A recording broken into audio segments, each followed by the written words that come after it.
తెలంగాణ జాగృతి అధ్యక్షురాలు ఎమ్మెల్సీ కవిత చేపట్టిన నిరాహార దీక్షకు అనుమతించేందుకు పోలీసులు నిరాకరిస్తున్నారు. దీంతో హైకోర్టును ఆశ్రయించి దీక్షకు అనుమతి తీసుకోవాలని కవిత భావిస్తున్నారు.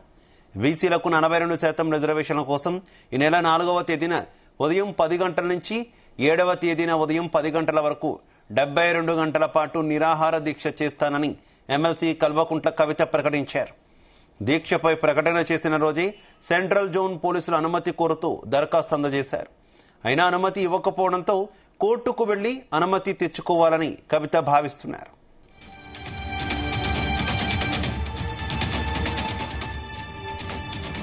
ఇక ఇదే విషయానికి సంబంధించి మరింత సమాచారం మా బ్యూరో చీఫ్ నరేందర్ అందిస్తారు. నరేందర్.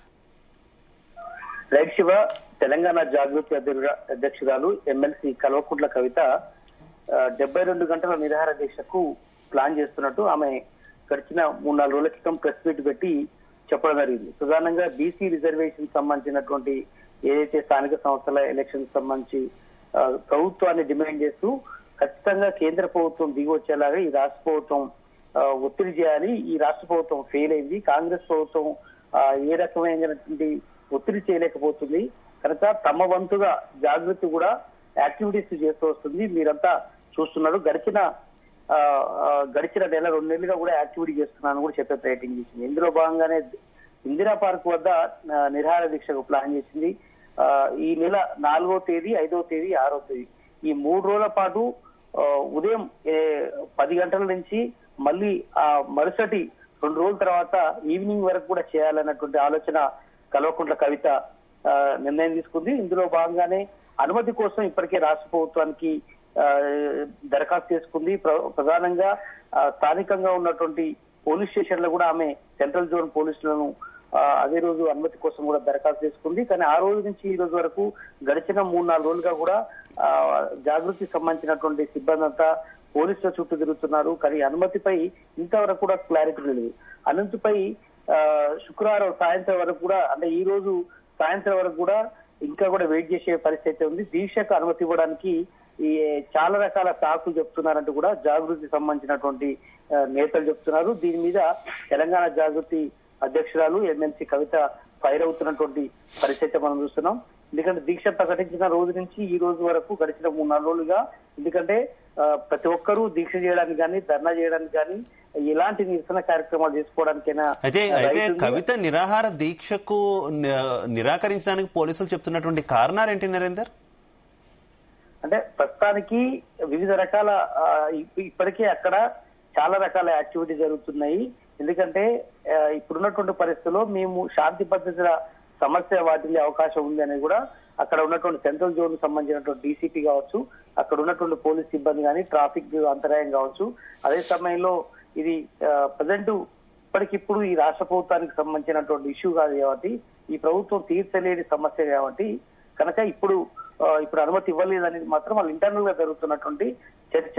అంటే అంతిమంగా రాష్ట్ర ప్రభుత్వం సంబంధించినటువంటి పెద్దలు ఎవరైనా ముఖ్యమంత్రి స్థాయిలో కానీ మంత్రుల స్థాయిలో ఖచ్చితంగా డీసీపీకి కానీ, పోలీసు ఉన్నతాధికారులు డీజీపీకి కావచ్చు, సిటీ కమిషనర్ కు చెప్తే గానీ వాళ్ళు అనుమతించే పరిస్థితి లేదు. కనుక నిరాహార దీక్షను ఖచ్చితంగా ఎలాగైనా నేను చేసి తీరుతాను అన్నటువంటి శబ్దాన్ని అయితే కల్వకుంట్ల కవిత ఇప్పటికే చేస్తున్నారు. ఎందుకంటే బీసీలకు 42% రిజర్వేషన్ ను ఖచ్చితంగా ఈ స్థానిక సంస్థలో కల్పించాల్సిన బాధ్యత ఉంది. ఎందుకంటే కామారెడ్డి డిక్లరేషన్ లో ఇప్పటికే కాంగ్రెస్ పార్టీ ఇప్పటికే 20 నెలల క్రితమే హామీ ఇచ్చి ఉంది. కనుక ఆ హామీని నెరవేర్చడానికి ఈ రాష్ట్ర ప్రభుత్వం కుంటి సాగులు వేస్తుంది. ఇప్పటికీ రాష్ట్ర స్థాయిలో ఆర్డినెన్స్ కావచ్చు, అదేవిధంగా గవర్నర్ అనుమతి కోసం అదే సమయంలో పార్లమెంట్ కు వెళ్లి అక్కడ ధర్నా చేయడానికి ఇలా అన్ని రకాల ప్రయత్నాలు చేస్తున్నామని చెప్తోంది. అదే సమయంలో రాష్ట్రంలో మండలి కానీ అదేవిధంగా శాసనసభలో కూడా తీర్మానం చేసి పంపించాము అనేటువంటి విషయాన్ని అయితే ఈ రాష్ట్ర ప్రభుత్వం చెప్తోంది. ఇది పద్ధతి కాదు. షెడ్యూల్డ్ 9 ప్రకారమే ఖచ్చితంగా ఈ స్థానిక సంస్థల ఎన్నికలకు సంబంధించినటువంటి నిర్ణయం రావాలంటే ఖచ్చితంగా షెడ్యూల్ 9 లో చేర్చడం ఒకటే ఉత్తమం అన్నటువంటి విషయం మీద పదే చెప్తూ వస్తున్నారు.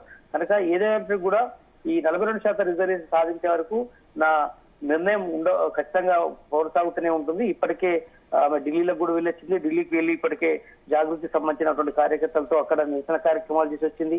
దాని తర్వాత రైలు రోకో కూడా పెట్టాలని నిర్ణయించుకుంది. రైలు రోకో తాత్కాలికంగా వాయిదా వేసుకున్నప్పటికీ కూడా ఇప్పుడు నిరాహార దీక్షను ధర్నా చౌక్ లో ఈ రేపు 4వ తేదీ నుంచి చేపట్టాలని నిర్ణయించుకున్న నేపథ్యంలో ప్రభుత్వం నుంచి అనుమతి రాకపోవడం పట్ల పూర్తి స్థాయిలో ఆటంకాలు కల్పిస్తున్నారనే ఆరోపణ అయితే జాగృతి అధ్యక్షురాలు కవిత చెప్తోంది.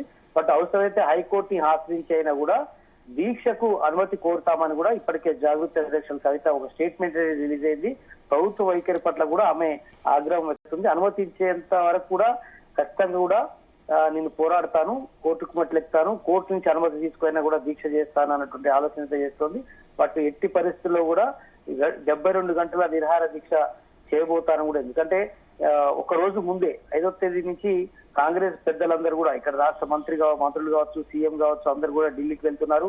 అక్కడ 3 రోజుల యాక్టివిటీ ఉంది కనుక అంతకంటే ముందు రోజే 4వ తేదీ నుంచే రాష్ట్ర ప్రజల్ని బీసీ నాయకత్వాన్ని ఖచ్చితంగా కూడా కదిలించేలాగా ఈ కార్యక్రమం చేయాలన్నటువంటి నిర్ణయానికి అయితే ఆమె వచ్చింది.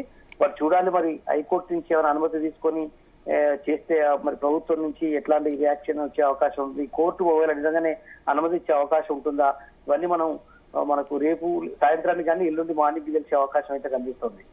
Right, okay, thank you.